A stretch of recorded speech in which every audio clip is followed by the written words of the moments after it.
Welcome to the first day of the game of the day between rugby and the entertainers, or entertainers. Entertainers to call. Heads or tails. Okay. Tails.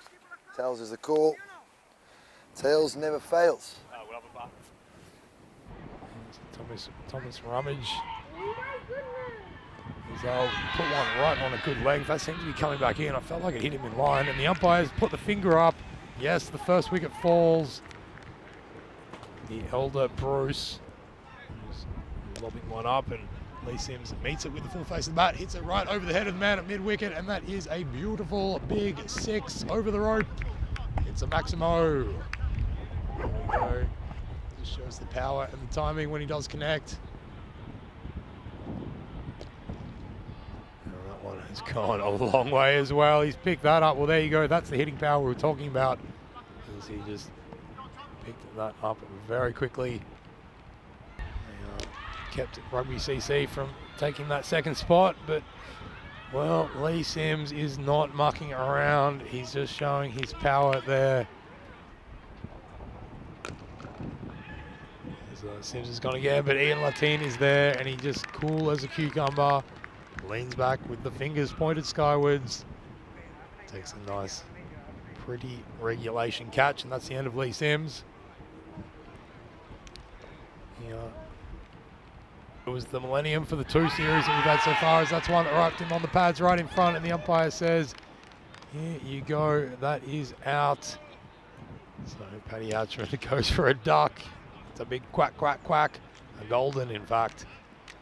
Going out first ball without making a score. It was there, and Rummage is on a hat-trick, and he's, cut one back in, and it was looking like we might be on there, but Ken Crichton just stepping back and pushing it away behind a point for a single, or two, I should say. They ran that pretty well. And it's that one where he's put that big front foot out and gone whack, and it's gone through the rugby goals. That's a six. Bill Bunny. And he lands it on the spot, but it's a little bit too full, and Bruce has just lifted it up. It's gone one bounce over the rope. 4 more runs. Responds. He's going to go again, but that one is missing. He's been given. Yes, that's the risk when you're sweeping. He put that one a little bit fuller and just a little bit quicker, and gets the result. The very important wicket of Louis the Bruce is fallen. He goes for 17, and Zach Simpson has his first wicket. Oh, but he's been bowled. Zach Simpson's got one through the gate.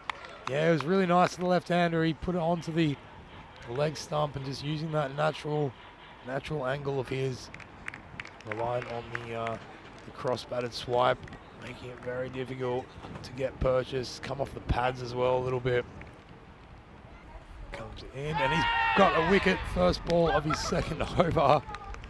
He has done, he's almost emulated the exact delivery that his teammate Zach Simpson achieved in the previous over. He's darted one in, so it's landed on that spot and just going straight on, and the attempted cut shot really exposing the stumps there and not have his stumps rattled. That one's going to be a wide.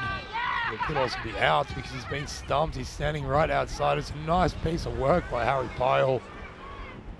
That is one of the vagaries of cricket, that even though it's a wide rank delivery, you've wandered out of your crease, and Harry Pyle, quick as you like, has knocked off the stumps. You can see he's well and truly out there. Really just got to stick to these plans here, and might be another more stumping. Well, Harry Pyle, I think it might be something that they've spoken about, is that even if it's wide, just stay focused and just quick as you like.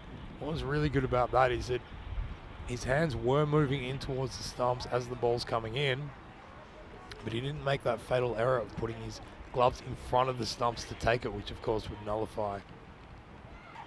And that one's short and outside leg, and Horrocks has managed to get a hold of it and find the gap, and he's found the rope, and he's found himself 4 more runs.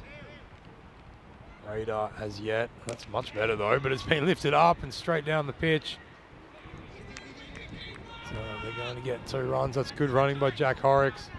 But unfortunately the Beast, well, it was also very good fielding, because He has been run out, and that, ladies and gentlemen, will be that for the Intaina innings, because they've only got the 10 players for today. So nice work, and Harry Pyle, didn't he have a lovely time of it out there with the gloves?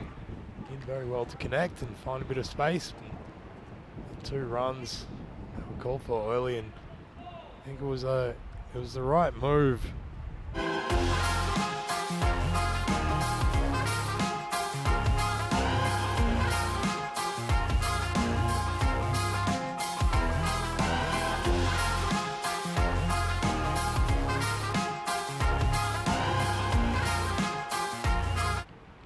Well, 13 in total. It's a shorter ball, and it's been pulled away, and it's found a gap, and it's running away to the rope, and that is going to be a 4. Oh, and that's a full rank, full toss, and it's been deposited with 1 bounce over the rope. Comes Jack Horrocks now.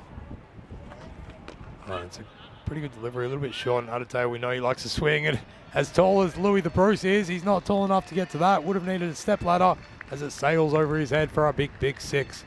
So Adetayo certainly doing his favourite thing with the bat, and that's having a big hoift. He's bowled him, yes, well that one worked. Did stay low, and Advani, we've seen that a few times in this tournament, just playing across the line to one that stays low, and as it was, it just cut across him and nicked off the bails. And yes, if you've been following the tournament, the measure of the wind in this tournament is whether we have the visible bails or the invisible bails. This one goes reaching for it and finds a gap. It's a beautiful punch through the extra cover region. It's going to trickle to the fence for 4 runs to Ian Latin. Ceuta just over the way as that one's been picked up, and away. Well, that one's gone all the way to Ceuta as Latin brings them to within 1 run. They're on level pegging now, and he has hit a beautiful 6. Look at that absolute poise. Look at the balance as he just picks that right up off the pads. And admires his fine work as well. So he's going to do it with a straight pull shot down the ground. All the fielders were in, and that one's rolled to the fence. And so too have the hopes of the Intainas. They've got their 2nd loss in a row now after that amazing winning streak. They won 15 consecutively, and some of the wind has gone out of their sails. As Ian Latin and his men, really very ably supported by Adetayo there as well. He was actually the main driver in that innings. They managed to pull out a very convincing victory.